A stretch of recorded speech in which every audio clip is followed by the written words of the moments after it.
अयोध्या के राम मंदिर में रामलला की प्राण प्रतिष्ठा का दिन धीरे धीरे करीब आता जा रहा है। खुद प्रधानमंत्री नरेंद्र मोदी प्राण प्रतिष्ठा समारोह में शामिल होने के लिए 22 जनवरी को अयोध्या पहुंचेंगे।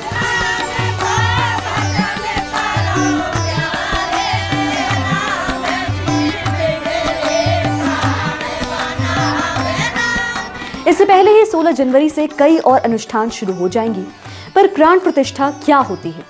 प्राण प्रतिष्ठा का मतलब है भगवान की प्रतिमा को जीवन देना। इस समारोह में वेदों और पुराणों के लिए किए गए अनुष्ठान शामिल हैं। हर अनुष्ठान का अपना अलग महत्व होता है। कुछ लोगों के मन में ये सवाल उठ सकता है कि भक्त अपने भगवान को प्राण या जीवन कैसे दे सकता है। तो आइए जानते हैं। प्राण प्रतिष्ठा के लिए भगवान की प्रतिमा को कई चरणों से गुजरना होता है। पहले चरण में शोभा यात्रा होती है जो मंदिर के पास की जगह में निकाली जाती है। अयोध्या में रामलला की मूर्ति की शोभा यात्रा 17 जनवरी को निकाली जाएगी। इस दौरान भक्त मूर्ति का स्वागत करते हैं। इस वक्त की जाने वाली जय जयकार से कुछ भक्ति प्रतिमा में पहुंच जाती है। दूसरे शब्दों में कहें तो भक्त की भक्ति ही मूर्ति को भगवान में बदलना शुरू करती है। शोभा यात्रा के बाद जब मूर्ति मंडप में वापस आ जाती है तो प्राण प्रतिष्ठा के लिए अनुष्ठान शुरू होते हैं। मूर्ति को अलग अलग सामग्रियों में डुबाया जाता है। मूर्ति को एक रात के लिए पानी में रखा जाता है जिसे जलाधिवास कहा जाता है। फिर इसे अनाज में दबाकर रखा जाता है जिसे धन्यधिवास कहा जाता है। जब कोई मूर्ति बनाई जाती है तो उस पर शिल्पकार के औजारों से चोटें आती हैं।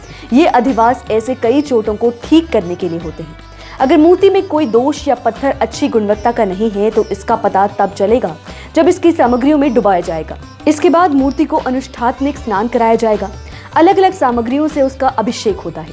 इस संस्कार में 108 तरह की सामग्रियां शामिल हो सकती हैं। इनमें पंचामृत, सुगंधित फूल, गाय के सींगों पर डाला गया पानी और गन्ने का रस शामिल होता है। मूर्ति के अनुष्ठानिक स्नान के बाद उसे जगाने का समय आता है। इसमें कई मंत्रों का जाप किया जाता है। इनसे अलग अलग देवताओं से आने और मूर्ति के अलग अलग हिस्सों को चेतन करने के लिए कहा जाता है। इसमें आंखें, वायुकान, चंद्रमन को चेतन करते हैं। अंतिम चरण में मूर्ति की आंखें खुलती हैं। इस समारोह में देवता की आंखों के चारों ओर सोने की सुई के साथ कुछ हद तक काजल की तरह अंजन लगाया जाता है।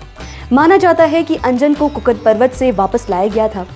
समारोह के लिए जरूरी काजल बनाने के लिए पहाड़ पर पाए जाने वाले एक काले पत्थर को रगड़ा जाता है, लेकिन अब वो पहाड़ चाइना में है। तो घी और शहद आंखों में लगाया जाता है।